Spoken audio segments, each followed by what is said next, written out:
tous. Bon, la plupart, vous étiez parmi nous hier.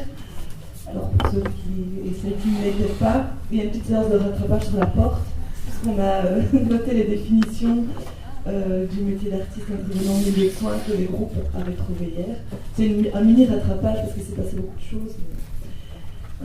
Et pour info, pour ceux qui ne savent pas encore, on fera un compte rendu des 2 journées et elles se trouveront sur le site de Arrêt Santé d'ici quelques temps. Je ne peux pas te dire quand. Voilà. Donc aujourd'hui c'est peut-être un peu moins théorique, bien qu'on commence par 2 présentations ici, dans cette salle. Mais après on va se partager un petit groupe, j'expliquerai ça après la pause. Mais tout de suite, je voulais dire aussi, rappeler pour ceux qui n'étaient pas là hier, la petite info qu'il y a des médecins de l'hôpital Saint-Jean-de-Dieu d'ici qui sont parmi nous et donc ils peuvent être appelables par unité. Donc si vous entendez un coup de téléphone ou quelqu'un partir, je vais les excuser. Et tout de suite, je vais donner la parole à 2 personnes du groupe de travail à Arrêt Santé, qui sont Laurent, que vous avez vu déjà hier, et Georgette Hendrix, qui est ici, et voilà, qui vont faire une petite présentation sur les pistes de financement pour un projet artistique en milieu de soins. Bonjour. Et sur le code de déontologie, si certains n'ont pas reçu, puisqu'il y a peut-être des personnes qui n'étaient pas là hier, il se trouve à disposition sur la table. Je vais vous le montrer. Comme ça, on ne se trompe pas, parce que ça, c'est le code. Vous pouvez vous servir allègrement. Le reste étant à consulter. Voilà. Là, je vais laisser la place donc, à Laurent.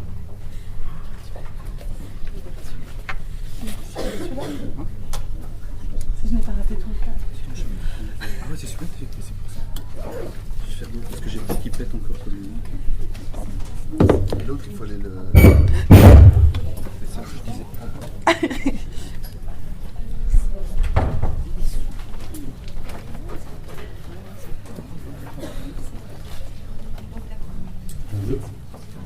Oh, il y a des cafés partout ici.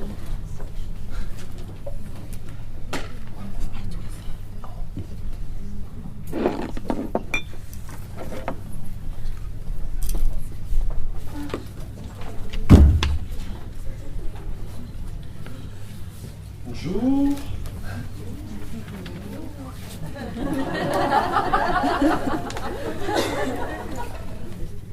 C'est vrai, il est 9h30 au matin. Et je comprends parce que quand on m'a demandé de parler d'argent à 9h30 au matin, et ceux qui me connaissent un peu savent très bien que pour moi c'est toujours très compliqué de parler d'argent. De savoir un peu comment peut-on faire pour essayer d'en avoir un peu.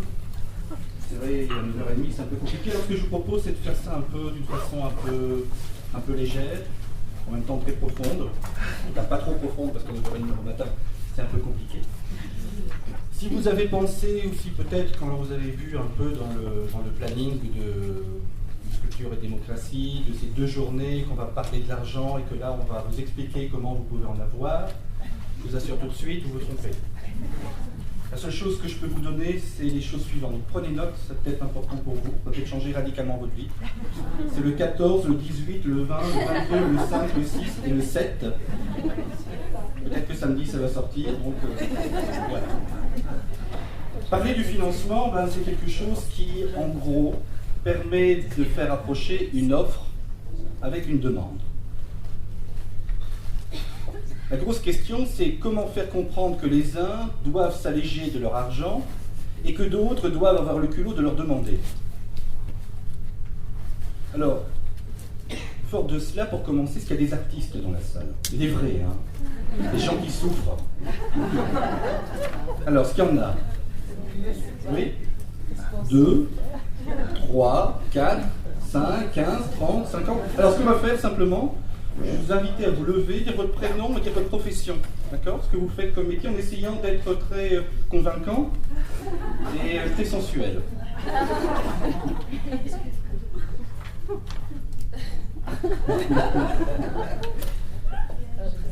pas, mais Élodie, et je suis dans la danse. Parlez de l'argent à 9h30 au matin, ceci peut être sensuel. Alors, il y en avait d'autres. Alors, vas-y. D'autres personnes, d'autres artistes? Oui. Bonjour, moi c'est Christine, donc je suis enseignante en crochet et au séchoir, en enseignement spécial et au crochet avec des enfants marronniers, et je suis prof de dessin. D'accord. Prof de dessin. Oui. Moi, je m'appelle Stéphanie et je suis plasticienne. Ok, merci. Alors moi je suis Philippe, je suis photographe et j'ai la grande chance de pouvoir gagner ma vie en enseignant pour pouvoir le dépenser dans le projet artistique. Ok, merci. Moi c'est Milena, je suis cinéaste. Donc normalement je suis derrière la caméra donc je ne vais pas être très sensuelle parce que c'est plutôt derrière. Ok. Vous en avez d'autres, hein? Oui. Bonjour, je m'appelle Catherine et c'est très compliqué, donc voilà, j'ai gauche mon projet. Mais tu ébauches ton projet en quoi? Ah, ben c'est très compliqué. Merci. Bonjour, je m'appelle Valériane et j'ai une formation de comédienne et de metteur en scène. Merci. Moi c'est Michel, je suis exploratrice, je dirais, de mots et de matière, et je suis animatrice à Saint-Jean. Merci. Bonjour, je m'appelle Marie et je suis comédienne. Merci. Donc des jumelles. Oui. Pascal Crochet, je suis comédienne et metteur en scène. Merci. Bonjour, Cathy, plasticienne et je gère un atelier avec personnes handicapées mentales. Merci. Peter, comédien. Merci. Françoise, danseuse. Merci. Bonjour, Laia. Je travaille le son et le dessin en même temps, donc je dis que je voudrais bien être un modèle autre. Merci. Adèle, je suis comédienne et clown à l'hôpital. Merci. Il y en a encore? Oui, je m'appelle Sam, je suis contrebassiste de jazz. Ok. Ça sent cher. Petite broche, ouais. Alors maintenant, ma deuxième petite question. Est-ce qu'il y a dans la salle des directeurs financiers, des chefs de service, des gestionnaires d'institutions, des médecins responsables d'unités de soins? J'aurais pu m'arrêter peut-être avant. Voilà. Alors, est-ce qu'il y en a parmi vous? Alors, c'est pas la peine de vous cacher, je sais déjà qui est là. Alors, levez bien la main. Voilà, j'invite les artistes à les repérer. Merci. Alors, c'est vrai, la question, c'est comment permettre aux premiers d'approcher les seconds. Comment peut-on faire? Alors, ce que je vais peut-être commencer par faire, c'est citer une phrase de Groucho Marx. Il y a tellement de choses plus importantes dans la vie que l'argent, mais il faut tellement d'argent pour les acquérir. Deuxième page, à la simple.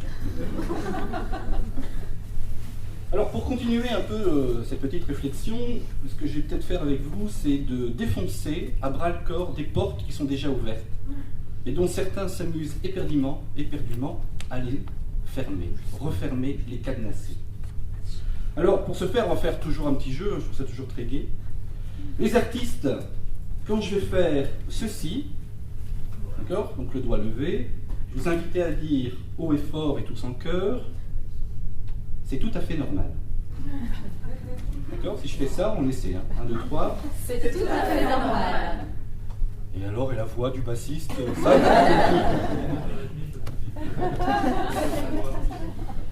C'est tout à fait normal. Très bien. Pour les médecins, les chefs de service, les gestionnaires, tous ceux qui peuvent à un moment donné décider, on va se mettre d'accord sur ce mouvement-là.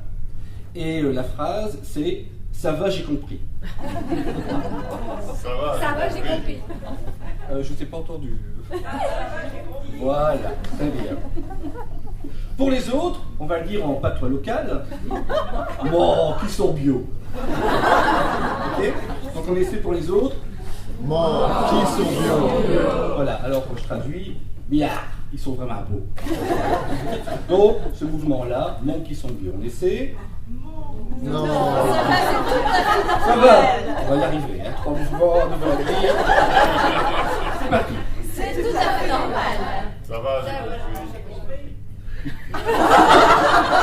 Il y a des radars devant. Ok. On y va, c'est parti. Si j'ai un problème de chauffage, j'appelle un chauffagiste. Si j'ai une envie d'art, j'appelle un artiste. C'est normal que ces derniers doivent être payés. C'est tout à fait normal. Voilà, j'ai compris. Un projet culturel est un choix institutionnel. C'est normal que j'y mette de l'argent. C'est tout à fait normal. Ça va, j'ai compris. Le prix que l'artiste me demande n'est pas lié à la qualité. Mais quoi qu'il en soit, il est logique qu'il soit payé. C'est tout à fait normal. Ça va, j'ai compris. On commence à s'endormir, on a compris. Un artiste n'est pas un surhomme ou une surfemme. Ma demande doit être raisonnable. Alors là, je vous explique. Parce que bien souvent, on me demande d'intervenir dans des écoles. Et on me dit, voilà, monsieur Bouchin, c'est très simple. Vous avez 140 gamins. Je vous invite à monter tous les contes de la littérature française et vous avez 5 heures. C'est possible? D'accord? Donc la demande doit être tout à fait normale. Alors, je reviens à ma phrase. Un artiste n'est pas un surhomme ou une surfemme. Ma demande est raisonnable. C'est tout à fait normal. Ça va, j'ai compris. Voilà, c'est beau, non? Alors, les artistes ne vivent pas d'air et d'eau fraîche. Il est logique qu'ils doivent être payés. C'est tout à fait normal. Ça va, j'ai compris. Un petit peu là, fois qu'on parle d'argent, on sent les gestionnaires un peu. Être artiste professionnel, c'est justifié d'un parcours académique ou d'une expérience évidente dans la technique qu'il propose. À l'IAD, pour être un SAS, c'est 5 ans d'études, temps plein de jours. À l'INSAS, pour être comédien aussi, metteur en scène, 5 ans d'études, un temps plein de jours. Dans les académies royales des beaux-arts à Liège, par exemple, en section de gravure, c'est 4 années minimum. Donc, il est logique qu'il soit bien payé. C'est tout à fait normal. Alors, les artistes sont contents. Ça va, j'ai compris. Les gens de théâtre aiment la catharsis aristotélicienne, mais ils ignorent celle de Freud. Mais c'est ce qui leur donne à leur approche un caractère particulier, unique et complexe. Il est logique qu'ils soient payés. C'est tout à fait normal. ça va, j'ai compris.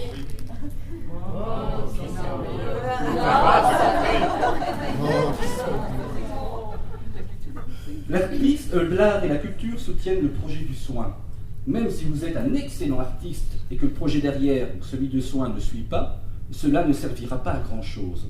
Mais c'est pas pour cela que l'artiste ne doit pas être payé. C'est tout à fait normal. Ça va, j'ai compris. Qui sont vieux. Je vous entends pas très fort dans le fond.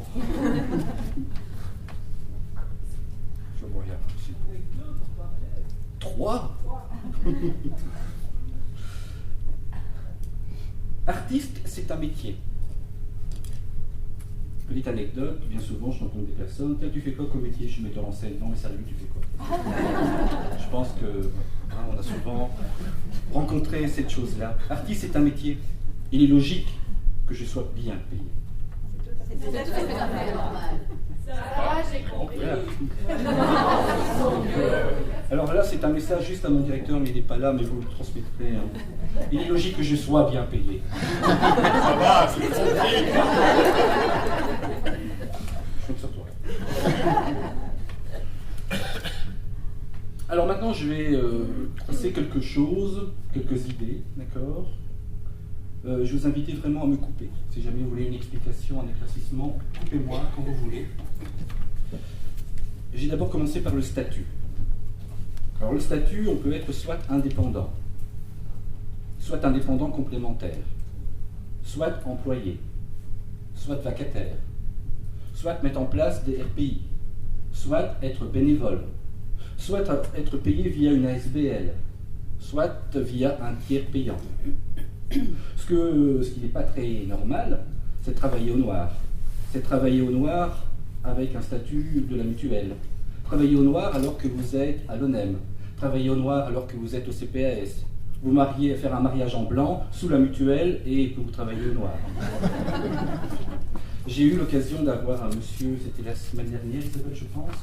Ce monsieur se présentait pour faire un atelier karaoké. Il demandait s'il pouvait ouvrir un truc karaoké, donc je discute un peu avec lui. Il me dit, mais voilà, ça ferait 60 €, mais sous la table. Je dis, monsieur, je ne peux pas, j'ai des comptes à régler ici, je ne peux pas vous payer sous la table. Et puis il m'explique qu'il est sous la mutuelle et qu'il fait ça régulièrement. Donc je lui ai quand même attiré son attention de tous les risques qu'il peut vraiment prendre, qu'il peut vraiment rencontrer au niveau de l'INASTI, au niveau de l'ONEM, au niveau de la mutuelle, au niveau du fisc, etc. etc. Donc s'il vous plaît, faites bien attention. Réglez tout ça avec des contrats. Alors là, vous avez des gens qui peuvent vraiment bien vous aider donc à tourner, mais je pense qu'ailleurs, ils sont aussi compétents. Je connais ce tourner, donc c'est l'UCM, l'Union des classes moyennes. Ils peuvent vraiment vous aider pour les statuts d'indépendants. La SMART, il y a un bureau à Mons, si je ne dis pas trop de bêtises, c'est des Montois, je pense, ici. Il y a un bureau à Mons. Et si pas, n'hésitez pas à aller rencontrer l'ONEM, à aller rencontrer les gens de la mutuelle, en fonction de votre statut, en fonction de différentes questions. Posez des questions et posez les questions à différents organes pour pouvoir bien recouper les choses. Ne vous aventurez pas à travailler dans des milieux sans contractualiser à un moment donné avec des choses officielles, légales. Parce que les hôpitaux ou toute autre structure doivent envoyer différents papiers au fisc, etc. Et vous savez, c'est toujours un peu dommage de gagner 100 € d'un côté, mais de devoir en rembourser 5 000 de l'autre. Sauf si vous avez vraiment envie de contribuer à l'État belge et à la solution qui nous inquiète tous. Vous êtes inquiet de ce qui se passe en Belgique?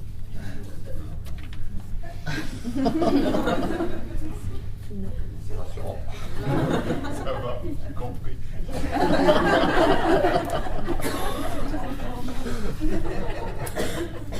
Alors vraiment, je vous conseille, je suis vraiment noté en gras et tout, je vous conseille vivement d'être couvert par un contrat.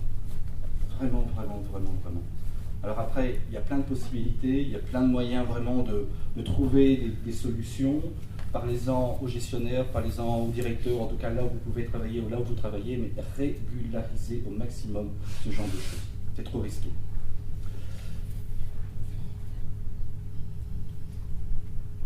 Petite réflexion concernant les artistes aussi, où souvent j'entends moi j'ai fait conservatoire, je suis comédien, ou alors je suis bassiste d'un groupe de jazz.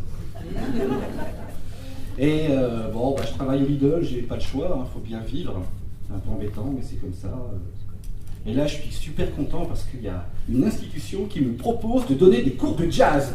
Enfin je vais vivre, génial, super, voilà.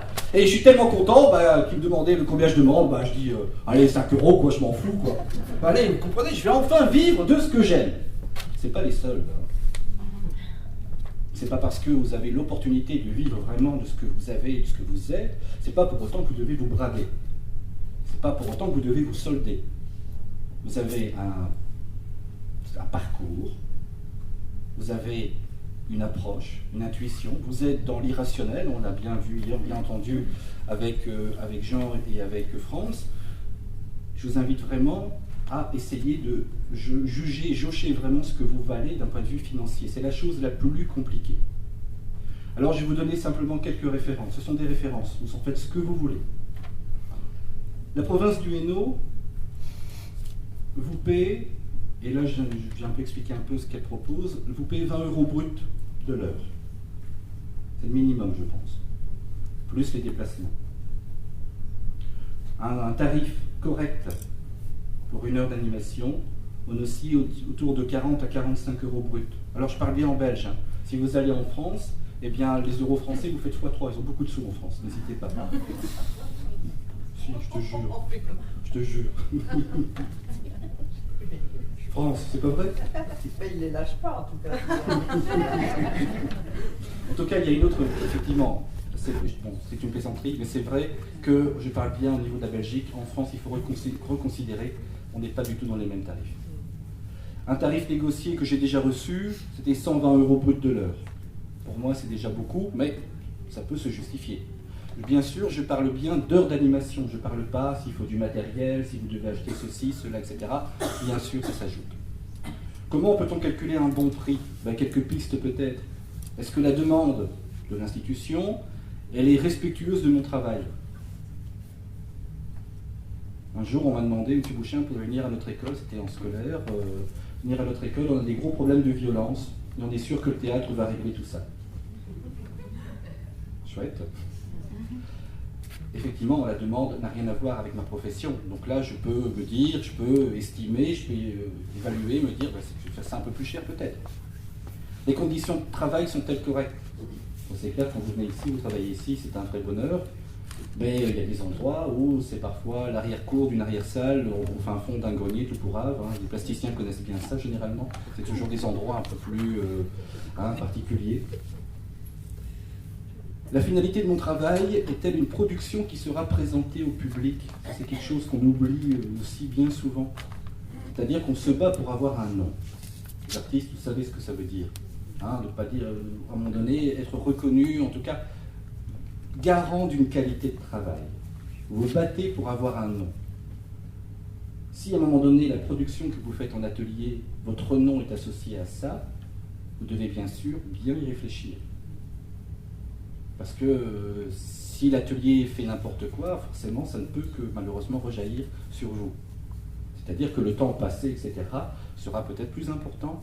C'est-à-dire que vous devez, là aussi, le penser quand vous calculez le prix.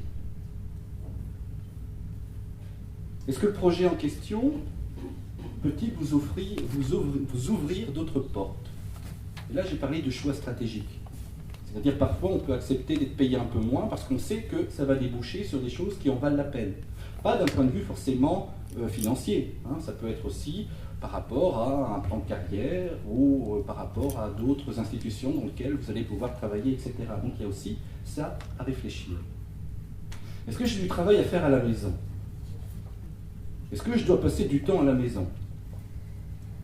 Parce que généralement, et la province du Hainaut par exemple le fait, bonsoir, à la province du Hainaut, vous êtes payé à l'heure prestée et on ne prend pas en compte les heures de préparation chez vous. Là, c'est aussi à réfléchir dans le prix. Est-ce que vous avez des frais de matériel? Il ne faut pas non plus que ce que vous allez gagner d'un côté, vous allez le dépenser en achetant plein de matériel. La Direction générale des affaires culturelles du Hainaut, je vais en dire quelques mots. Vous avez ici à l'entrée, j'en avais demandé une centaine, je vois qu'il n'y en a presque plus. Programme de formation. La province du Hainaut est la seule province qui propose ça, selon les responsables que j'ai eu au téléphone la semaine dernière. Ils proposent une formation qui dure 1 an. Ce n'est pas une année complète.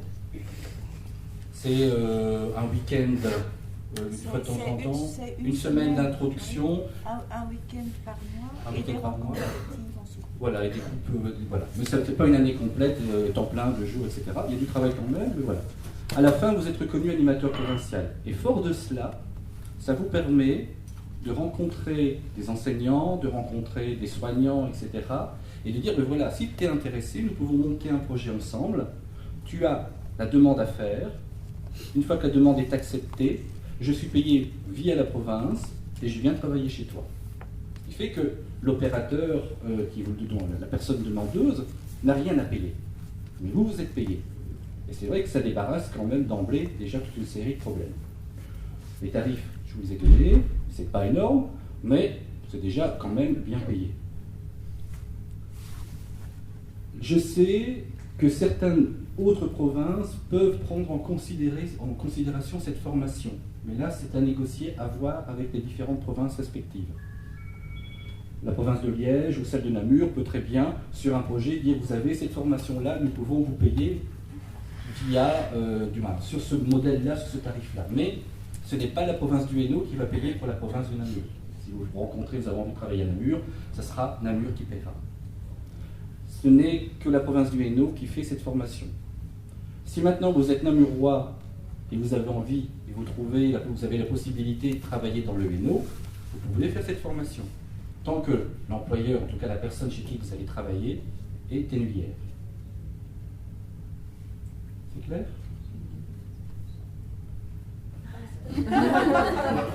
Et si on est bruxellois, non? Si. Ah ouais. Si. Vous êtes toujours une province de Belgique, même si vous avez des envies d'indépendance. Ok, non, toute province. Toute province. Maintenant, toute province, wallonne. C'est une très bonne question, directement. Je ne sais pas trop, j'ai pas posé la question par rapport à la Flandre. Donc voilà. Les projets européens, et là, si vous allez sur les sites européens, etc., vous allez essayer de comprendre quelque chose. Donc j'ai déjà essayé, c'est difficile à comprendre. Il y a beaucoup d'argent pourtant. Mais il y a surtout quelque chose qui est très chouette, qui s'appelle Grundvig. Je ne sais pas si vous connaissez, vous avez les papiers qui sont ici. C'est un... pour les étudiants, c'est quoi encore les mobilités, là, Léonard, c'est ça? Erasmus, voilà. Eh bien, dans le même truc, vous avez Grundvig. Ça permet aussi le déplacement de professionnels en Europe. Ça vous permet d'aller donner un cours, d'aller donner un atelier pour les adultes dans une démarche d'éducation permanente et dans une démarche de formation. Ils ne prennent en charge uniquement que la mobilité. Et s'il y a logement. C'est déjà autant. Je dirais qu'on pouvait dire, voilà, je peux venir chez toi qui habites là-bas au Portugal, dans le fin fond, je peux venir chez toi, tu n'as à payer uniquement que mes animations, que mes ateliers, puisque le reste est pris en charge. Régulièrement, je sais qu'il y a très peu de demandes, donc il y a beaucoup d'argent. Il y a beaucoup d'acceptation de dossiers, en tout cas si le dossier est bien monté, bien sûr. En tout cas, c'est une porte. Donc le papier est là, allez sur leur site, vous pouvez les appeler. Il n'y a pas de problème, ils sont très chouettes, ils peuvent vraiment répondre à vos questions et monter avec vous le dossier.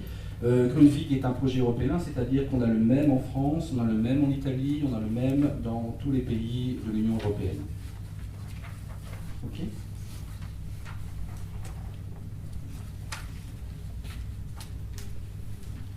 Il est 10h02, donc je me dépêche.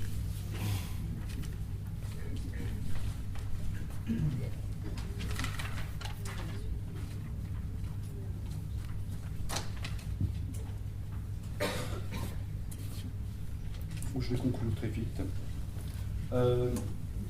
Oui, un projet artistique dans une institution coûte de l'argent. Pas se le cacher. En même temps, je pense que sur ces 2 journées-ci, vous avez vraiment pu comprendre l'importance de développer dans les institutions, dans les écoles, ce type de travail et de réflexion.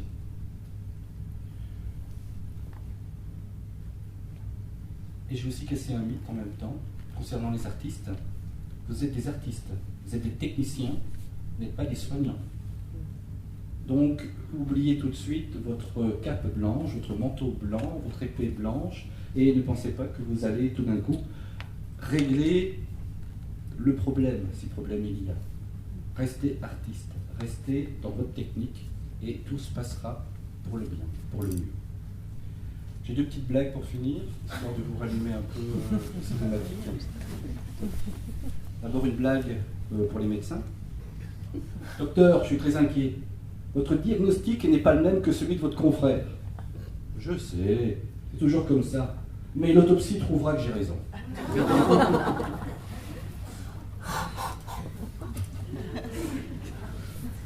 Pour les artistes. Dans un musée, un visiteur s'écrie.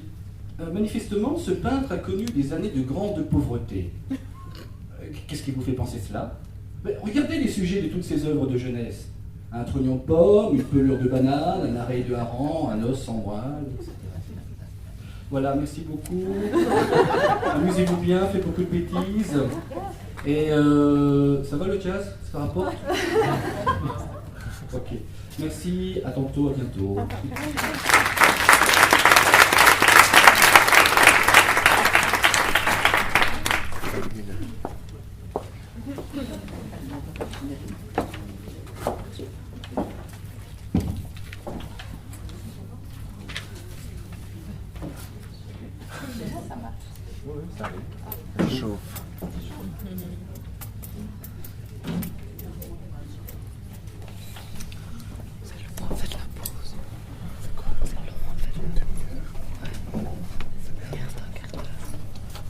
Hier c'était un quart d'heure. De toute façon, je sais pas. C'est un peu rose. Ah ouais, c'était le cas. C'était là-bas? J'ai l'habitude de parler dans un micro. Donc voilà, donc je me présente peut-être d'abord. Je suis Georgette Hendricks et je suis infirmière. Je travaille à l'hôpital des enfants à Bruxelles. Et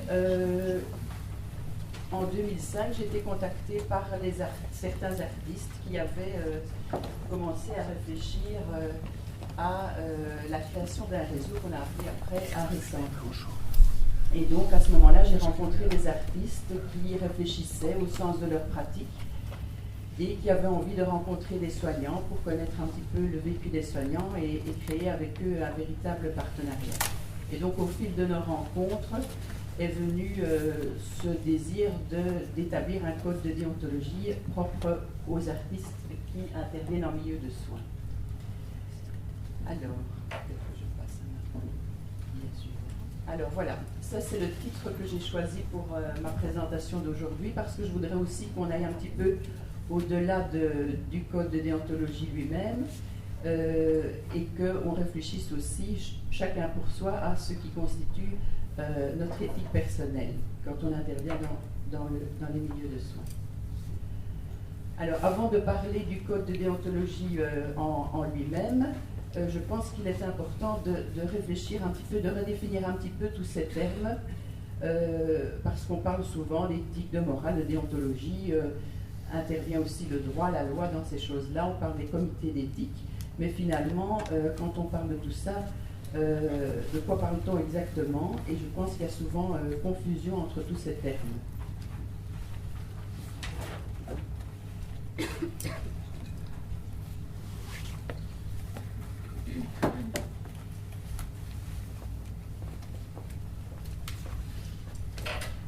Alors, le premier niveau, c'est la loi.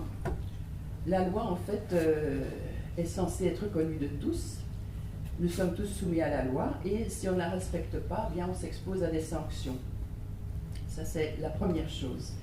Alors, tout ce qui concerne les métiers de l'humain se réfère aux dispositions de la loi qui règlent, par exemple, le secret professionnel et on se réfère aussi aux lois relatives à la protection de la vie privée et aux droits du patient quand on intervient dans des institutions de soins. L'éthique, la morale et la déontologie sont soumises à la loi, mais elles se réfèrent aussi à la loi. Alors la morale, ben, c'est un terme actuellement qui est plutôt un petit peu tombé en désuétude. En tout cas, il a acquis une tonalité un peu désuète parce que de nos jours, on n'accepte plus trop qu'on nous fasse la morale et le jugement moral est plutôt mal perçu. Alors la morale peut être définie comme un ensemble de règles de bonne conduite propres à une culture. La morale fait souvent la distinction entre le bien et le mal, et on parlera par exemple de morale chrétienne, de morale bourgeoise, etc. On en vient à l'éthique, là c'est un petit peu plus compliqué finalement, on ne sait pas toujours exactement ce qu'il y a derrière ce mot-là. En tout cas, une chose est sûre, on sait que, on peut penser en tout cas que l'éthique, ce n'est pas justement un ensemble de convictions, de principes, de préceptes, de l'ordre de la morale, ce qui serait à confondre avec la morale. Ce n'est pas non plus un ensemble de règles qui régissent la vie professionnelle ou une catégorie professionnelle, parce qu'alors ce serait la confondre avec la déontologie. Et donc l'éthique, c'est plus une démarche de réflexion. J'ai trouvé une définition que je trouve assez complète et dans laquelle chaque terme, pour moi, me semble important. L'éthique est un questionnement du sujet qui surgit en situation quand la déontologie fait défaut et ou quand la morale est inopérante. Donc, l'éthique est un questionnement, ça reprend l'idée que c'est une démarche de réflexion, un questionnement du sujet, ça c'est important aussi, qui surgit en situation, ça veut dire dans l'agir, dans l'action, dans une situation bien concrète.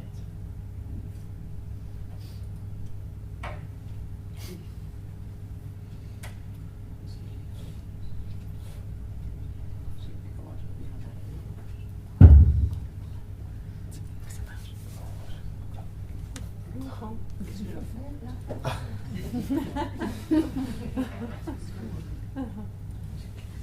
Ah. Laurent. Oui, attends.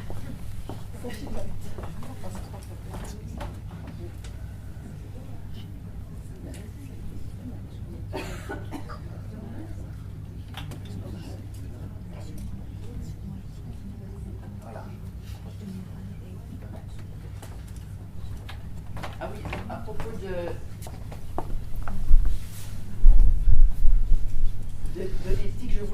cité l'exemple des comités d'éthique parce qu'on s'imagine souvent que le comité d'éthique, qui existe en principe dans chaque institution de soins, on s'imagine que c'est une instance qui a un pouvoir décisionnel et qui va décider, déterminer ce qui est bien et mal, ce qu'on peut faire ou ce qu'on ne peut pas faire. En réalité, le comité d'éthique a un pouvoir décisionnel en ce qui concerne les études cliniques, parce que ça c'est régi par une loi de 2004, mais pour toutes les autres questions qui pourraient être soumises au comité d'éthique, pour prendre les sujets les plus auxquels on pense en premier, l'acharnement thérapeutique ou l'euthanasie par exemple, le comité d'éthique ne va jamais imposer une décision à une équipe médicale ou une équipe soignante. Le comité d'éthique va aider à la réflexion, accompagner la démarche, mais ne va jamais avoir un pouvoir décisionnel pour ces questions-là. Alors, on en vient à la déontologie. La déontologie se définit comme un ensemble de recommandations qui définissent les règles de bonne pratique qui sont propres à une catégorie professionnelle. Et donc, on parlera de la déontologie médicale, de la déontologie des praticiens de l'art infirmier, c'est un terme pompeux pour dire les infirmiers. Il y a aussi la déontologie du psychologue, des pharmaciens, etc. Ce qui est important, c'est que la déontologie doit évoluer en fonction de l'évolution des pratiques et du développement des technologies. Actuellement, par exemple, avec le développement d'Internet, il y a beaucoup de choses auxquelles il faut être attentif parce que la diffusion des informations est très rapide. Par exemple, via des réseaux comme Facebook. On a eu des soucis parce que certaines infirmières avaient, via Facebook, commenté une situation d'un patient entre deux institutions. Des choses comme ça, je pense que dans leur naïveté, ils n'avaient pas imaginé qu'en fait, c'était un problème au niveau du secret professionnel et de l'information qui était diffusée par ce biais-là. Donc parfois, on est un peu dépassé par les techniques et on n'est pas toujours attentif à ce qu'il y a, à ce à quoi il faut être attentif au-delà de ça. Donc la déontologie propose un cadre de référence pour agir, mais elle ne supprime pas le surgissement d'une question éthique. Ce n'est pas parce qu'on a un code qu'il n'y aura jamais des questions qui vont se poser, qui vont dépasser ce code ou toutes ces règles qu'on aura établies. Alors, le code de déontologie de l'artiste, maintenant, donc on a réfléchi à concevoir un code de déontologie qui serait adapté à cette profession particulière qui est l'artiste qui intervient dans les milieux de soins. Et donc le respect de ce code est un gage de professionnalisme et de respect de la personne bénéficiant de l'intervention. On a défini les objectifs de ce code, qui était de définir les principes éthiques qui guident la pratique de l'artiste intervenant en milieu de soins et de préciser les valeurs et les devoirs de l'artiste intervenant auprès de personnes fragilisées. Alors, on a, avant d'établir ce code de déontologie, réfléchi longuement à savoir de quoi on parlait, de quoi il s'agissait. Et donc, avant l'élaboration de ce code, il y a eu de longues discussions, notamment avec un philosophe. Après, pour établir ce code de déontologie, on a travaillé avec une éthicienne. Mais donc, dans cette période de réflexion, on a aussi beaucoup discuté, beaucoup échangé sur ce qu'on entendait exactement par le terme artiste. Et on a aussi voulu définir avec précision ce qu'on entendait par milieu de soins. Et donc, ça a suscité de longs débats passionnés sur ces termes. Donc, je voulais revenir sur la définition de ces deux termes-là avant de parler du code en lui-même. Alors, on a proposé comme définition de l'artiste. L'artiste intervenant en milieu d'accueil d'aide et de soins est un artiste professionnel à part entière, conscient de l'importance de la relation à la personne bénéficiaire des soins, pas des soins, mais de soins. Il est formé aux pratiques artistiques et a une réelle maîtrise dans une ou plusieurs disciplines artistiques.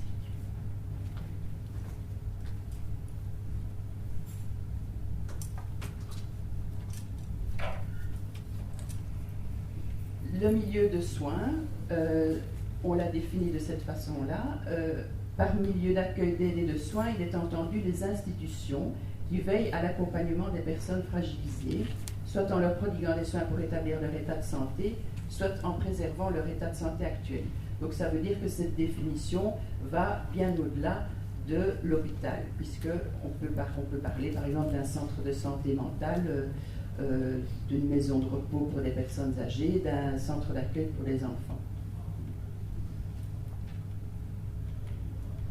Le premier article de ce code de déontologie définit les dispositions générales de la profession, et ça c'est comme pour tout code de déontologie, on commence par ça. Et donc on a établi ce premier article en fonction de ça. On n'a rien inventé. Mais on précise donc que l'artiste n'intervient que dans le cadre de sa compétence, sa démarche sera toujours celle d'un artiste. Il respecte le travail des équipes soignantes et adapte son intervention aux personnes et aux situations rencontrées. Son rôle est de proposer une bulle d'air par le biais de sa créativité. Le second article définit les rapports de l'artiste avec le bénéficiaire de son intervention et ses proches. Donc là aussi, c'est, comme pour d'autres professions, un article qui définit des règles de tact, de respect, de non-ingérence, de non-jugement, donc d'accueil de la personne dans toutes ses différences, que ce soit des différences de culture, religieuses, de sexe, d'âge, peu importe, et aussi, bien entendu, la confidentialité. Le troisième article insiste sur la collaboration des artistes avec les équipes soignantes et l'institution. Alors, il y a le premier niveau qui est bien entendu de respecter les règles de l'institution où on travaille. En fonction du lieu, par exemple, si c'est une institution hospitalière, il y aura des règles précises d'hygiène. On ne peut pas entrer dans certaines chambres où les enfants sont isolés, etc. Donc là, il faut s'informer des mesures à prendre. On a souligné aussi pour nous l'importance de signer une convention avec l'institution préalablement à son intervention pour définir le cadre de ses activités. Alors, certaines institutions ont élaboré une convention et proposent d'elles-mêmes une convention aux artistes, mais peut-être que s'il n'y en a pas, l'artiste peut aussi demander qu'on établisse un cadre bien défini pour son intervention. Une troisième chose qui nous semblait importante, c'est qu'au niveau de l'institution existe une personne référente qui soit donc désignée par l'institution et auprès de laquelle les artistes peuvent se tourner en cas de difficulté. Alors, j'en viens à la troisième partie de cet exposé, parce que je pense qu'il est important que chacun pour soi réfléchisse à ce qui constitue son éthique personnelle. Au-delà justement de toutes ces limites, que sont les lois, les codes, les interdits, les obligations, je pense qu'il est important que chacun pour soi, on sache quelles sont les valeurs morales auxquelles on choisit d'adhérer. Parce que je pense que c'est une illusion, en tout cas ce serait rassurant de pouvoir penser ça, mais c'est une illusion de penser que l'éthique se fonde sur une vérité absolue ou sur des valeurs communes à tous, universelles et indiscutables. Alors, donc il est important de réfléchir chacun pour soi, de se poser certaines questions essentielles, par exemple, quel est le sens du don de soi,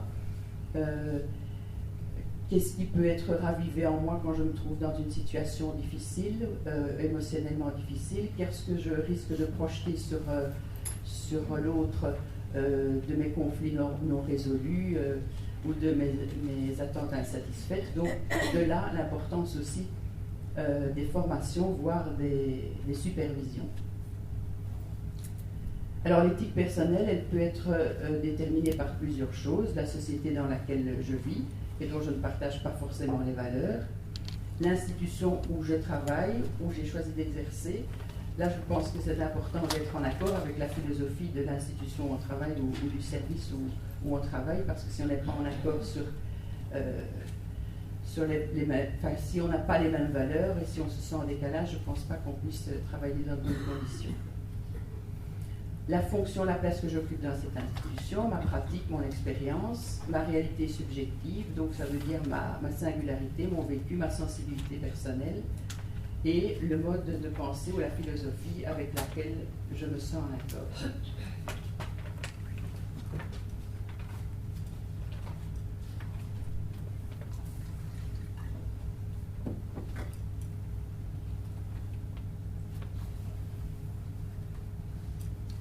Et toute cette réflexion pour en fait vous dire qu'il est important d'avoir réfléchi à quelles sont mes valeurs personnelles pour pouvoir rencontrer l'autre dans toute sa différence.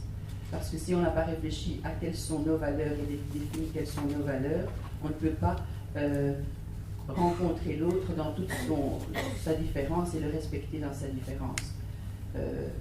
Parce que sinon, la dérive, c'est de penser que l'autre est mon semblable et que moi je sais ce qui est bien pour lui et que je veux son bien en fonction de mes propres valeurs. Et ça, c'est vraiment nier la différence de l'autre et ça ne peut qu'entraîner intolérance et ségrégation. Donc, comme je l'ai dit tout à l'heure, construire son éthique personnelle, c'est rester dans une démarche de réflexion. Avant de trouver des réponses, il faut pouvoir se poser des questions pour soi-même. Et je pense qu'à l'heure actuelle, c'est difficile, en tout cas dans les milieux de soins, peut-être pas en psychiatrie, mais en tout cas dans les milieux de soins très scientifiques et très médicaux, parce que à notre époque, c'est un petit peu le fantasme de la norme, la mode des protocoles, etc., bien définis, dans lequel le patient doit rentrer quoi qu'il arrive. Et donc ça gomme un petit peu justement toutes les singularités de chaque individu. Mais ça, c'est une réflexion un peu personnelle. Et donc, la dérive, c'est aussi que, à force de vouloir mettre tout dans des normes, eh bien, on pense qu'il y a des solutions toutes faites, qu'il y a des solutions prêtes à porter, qu'il y a des formations qui vont nous donner, qui vont nous permettre de gérer, ça c'est aussi le terme à la mode, hein, de gérer son stress, gérer son burn-out, etc., etc. On peut trouver comme ça des listes infinies de formations qui vont nous apprendre à tout gérer avec des méthodes toutes faites et qui s'appliqueraient à tous. Voilà, donc en conclusion, si la déontologie se définit comme un ensemble de règles et de devoirs qui régissent le cadre d'une profession, l'éthique, elle, ne se fonde pas sur une vérité absolue. C'est donc une philosophie qui étudie les fondements de la morale, une réflexion sur les problèmes humains, et donc elle est toujours en constante évolution. De là, je pense qu'il y a une nécessité d'échanger, comme on l'a fait avec les artistes et les soignants, autour des pratiques de chacun, et qu'il est important de poursuivre des réflexions en ayant des échanges et des débats ouverts. Voilà. Je ne sais pas si vous avez des questions ou si je vous ai tout à fait assommé. C'est pas une tâche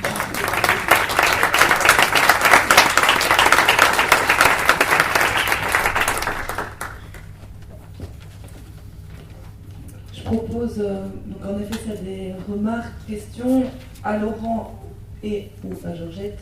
Je vais le faire voilà, maintenant. On utilise juste un seul micro. L'autre, on l'a abandonné. Ah oui. Là, il va pas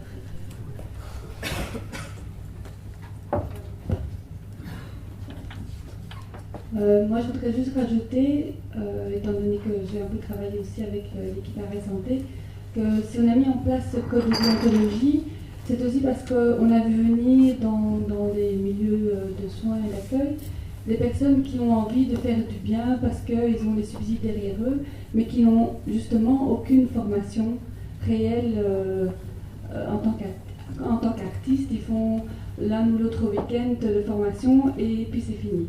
Et donc ils s'imaginent qu'ils sont clowns parce qu'on leur a appris quelques techniques de clown pendant un week-end.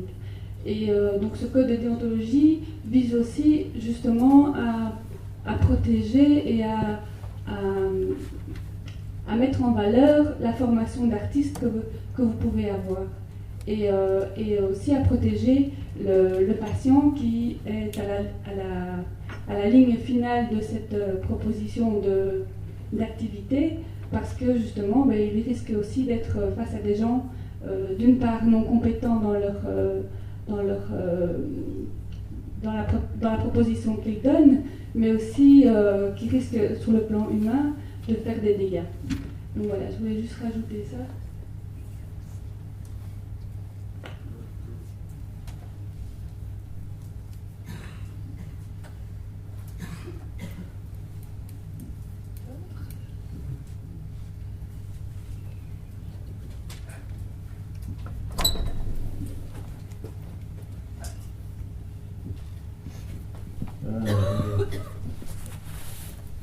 tout en écoutant l'intervention, effectivement, ça cogite là. Et effectivement, on peut se poser la question quel est le niveau d'expertise que doit atteindre un artiste pour pouvoir être intervenant en milieu de soins. Et voilà, tout à fait spontanément, je crois qu'il doit être suffisamment maître de sa technique que pour avoir la lucidité d'anticiper l'imprévu. Et voilà, je crois que c'est ça vraiment un artiste qui peut être au service au niveau de son art. Voilà, comme ça, tout à fait spontanément.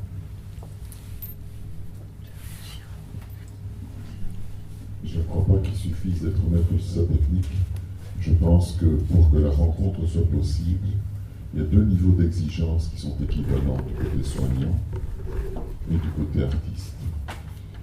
Et je trouvais que c'était assez intéressant ce début de journée, en posant que l'artiste doit pouvoir se sentir respecté effectivement dans la manière dont il est reconnu, y compris financièrement reconnu, mais aussi en posant cette question de la déontologie. Mais la déontologie, elle se pose côté soignant aussi, c'est-à-dire finalement, quel est le chemin que j'ai fait par rapport à moi-même avant d'oser me poser par rapport à quelqu'un que je dois reconnaître comme un sujet. Si je me présente comme un objet efficace, comme un objet techniquement calé, soit en soins, soit en art, je ne suis finalement moi qu'un objet en train de traiter l'autre en objet. La question vraiment fondamentale, suis-je capable de reconnaître a priori l'autre comme sujet, alors qu'il n'est encore qu'un sujet putatif? Et ça me paraît important parce que dans le domaine de la psychiatrie, on se trouve quasiment en permanence en présence de gens qui ne se reconnaissent pas comme objet parce que, en général, soit ils n'ont pas été structurés comme tels, soit ils ont été détruits. Et donc, ils ne demandent spontanément qu'à se poser en objet. Et à ce moment-là, ils peuvent être aussi bien l'objet d'un soignant que l'objet d'un artiste, du moment qu'on n'est pas devant quelqu'un qui a ce respect fondamental et ce regard au-delà des apparences sur la potentialité d'être sujet de l'autre. Voilà, très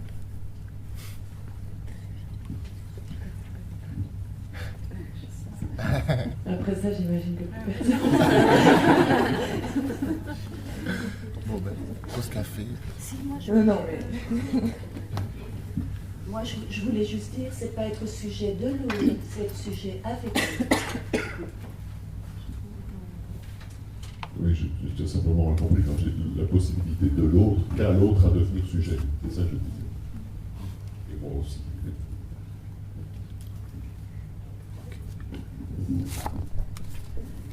Parce que c'est l'art qui appelle à devenir un sujet.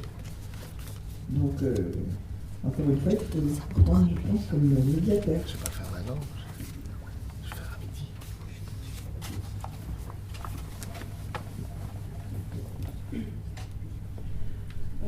Peut-être qu'il y a un type d'information pour les artistes, justement, pour pouvoir aborder la personne en tant que sujet, mais comme objet. C'est ça que tout à l'heure, Laurent, c'est ça, vous allez proposer les formations de la province de Hainaut. La première séance de formation chez eux, c'est avant tout, pour être un bon animateur, dans une technique, c'est aimer les gens, pouvoir apprécier quelqu'un en tant que personne. Voilà. Donc, je pense qu'une fois qu'on travaille avec des êtres humains, il faut, si on n'a pas de manière naturelle, il faut pouvoir se former et être sensibilisé. Donc, je pense qu'un artiste ne peut pas intervenir directement. Enfin, est-ce que je me suis bien fait comprendre? Je ne suis pas toujours claire. Non, je crois que c'est... Pour moi, c'est une évidence. Je pense que tu ne peux pas être animateur. On n'apprend pas à être animateur. Tu l'es ou tu ne l'es pas. Ensuite, c'est simplement une technique, une façon de poser la voix, de sentir le groupe, etc. Simplement ça. Mais tu l'es ou tu ne l'es pas. Et puis, en fonction de la manière dont tu vas gérer ton groupe, eh bien là, il y a des choses qui vont se poser tout naturellement, ou qui ne vont pas se poser. Mais tu dois être suffisamment maintenant technicien pour pouvoir gérer l'un et l'autre. Tu restes l'animateur d'une technique, même si, à un moment donné, le groupe devient des copains, des amis, etc., etc. Mais tu restes toujours celui qui apporte la technique. Et ça, c'est quelque chose d'important. Mais il ne faut pas que tu sois que cette personne-là qui apporte une technique, sinon ça devient d'une façon très froide, et on ne va pas plus loin. Mais si tu n'as pas de technique, mais que tu apportes plein d'amour, non, c'est pas ce que je voulais c'est très dire. chouette aussi, mais on ne va pas plus loin. On reste bien dans le cadre justement d'animateur ou de spécialiste, de technicien artistique, dans un cadre particulier. Maintenant, je ne pense pas qu'il y ait des formations aussi, des formations de technique, d'apprentissage, de gestion du groupe. Maintenant, je dis bien, je pense réellement tu l'es ou tu ne l'es pas. Après, il y a tout un chemin qui peut t'amener à ça, bien sûr. C'est pas non plus sclérosé, fermé, mais on ne s'improvise pas. On ne s'improvise pas. Dire qu'il n'y a pas de formation et Attends, j'arrive. on serait animateur ou on ne le serait pas. Oui, ça me semble quand même un peu court comme discours. Parce que bon, alors qui déciderait que l'on est né comme cela ou pas, enfin, donc je pense qu'il y a quand même des formations. C'est vrai que l'expérience est irremplaçable, mais dire qu'on est animateur ou pas, ça me semble quand même un peu court.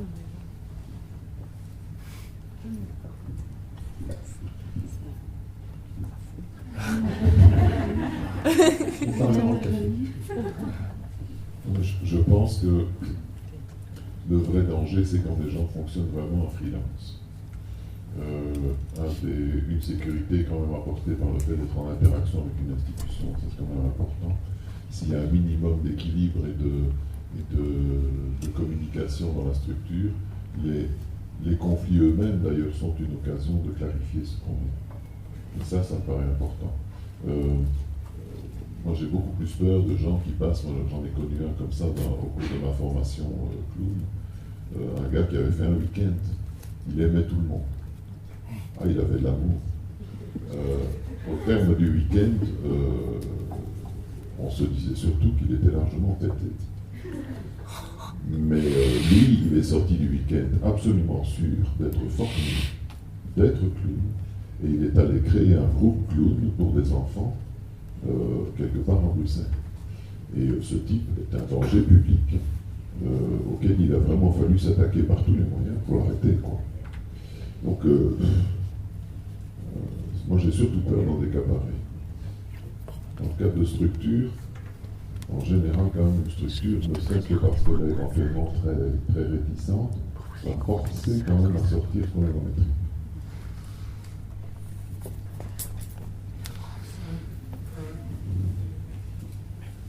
Moi aussi, je trouve que c'est très chouette l'amour. Mais alors, en danse-thérapie, par exemple, on voit des animateurs, animatrices surtout. Ça se termine en peace and love, tout le monde s'aime, c'est très fusionnel. Et ça n'amène pas le patient à devenir sujet, justement, comme disait Philippe. Et ça ne suffit pas, l'amour. C'est pour ça qu'on se croit obligé, nous en tout cas en France, de faire des formations. Alors, moi, ça m'intéresserait beaucoup de savoir ce que vous faites dans les formations, parce que amener un artiste en formation, c'est exactement ce qu'on fait, nous. Voilà. Puis je voulais répondre aussi sur la question de l'animateur. Je pense qu'en effet, c'est le grand échec des formations. Parce que dans la formation, on fait passer donc toutes sortes de techniques, déontologie, relation au patient, respect, refus de l'interprétation. Chez nous, c'est essentiel.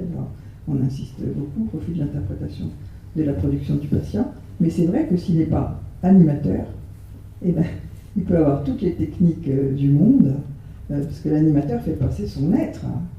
Et ça ne suffit pas de savoir plein de choses en art, et de savoir plein de choses sur la relation, comment manager une relation d'aide. Ça ne suffit pas si on n'a pas cette âme, ce démon intérieur, cette passion Parce que l'artiste peut être passionné et pas animateur.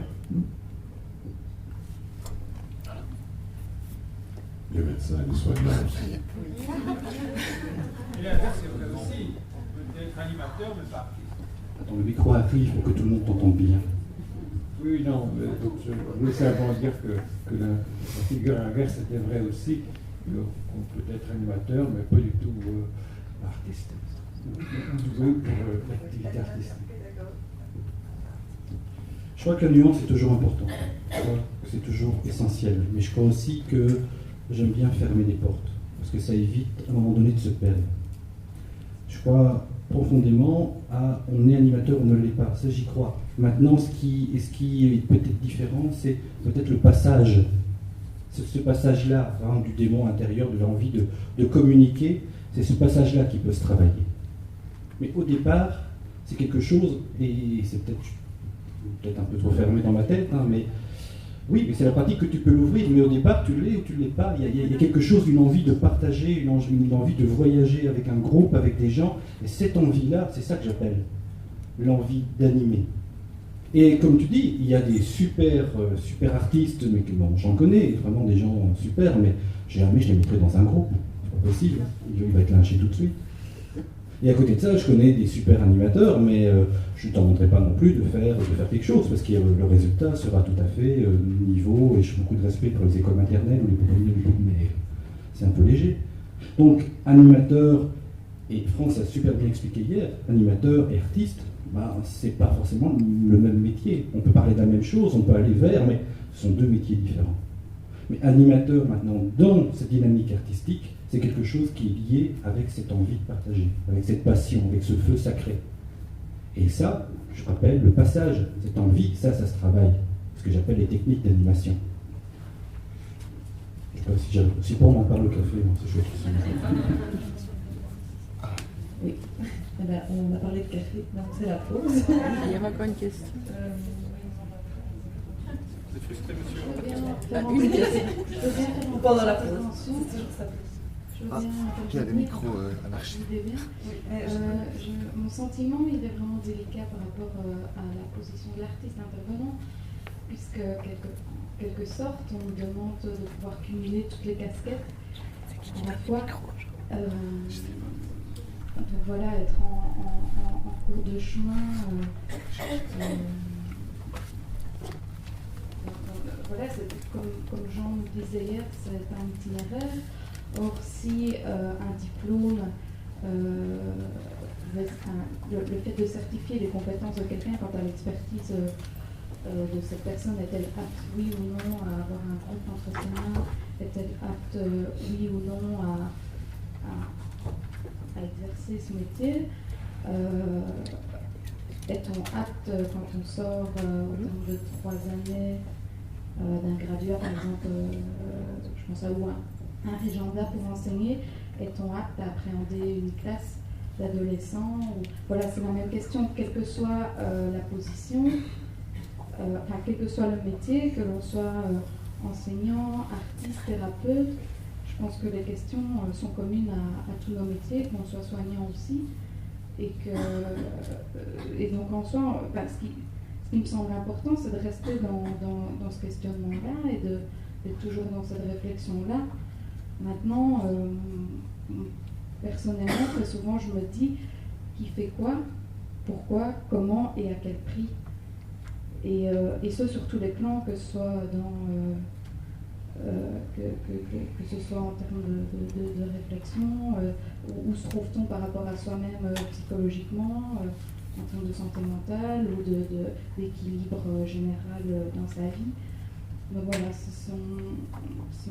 voilà, je trouve que cette casquette de l'artiste intervenant est très délicate parce qu'elle demande de pouvoir, comme dans n'importe quel autre métier, de se remettre en question en permanence et de ne jamais prendre les choses pour acquis et s'asseoir dessus parce que le diplôme est bien accroché au mur et qu'on peut s'y accrocher fermement.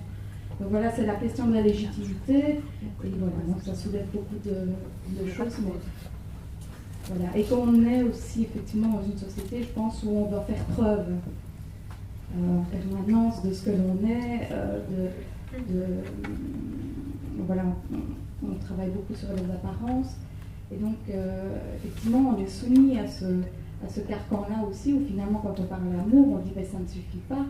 Or, est-ce peut-être l'artiste est-il là pour pallier, est-ce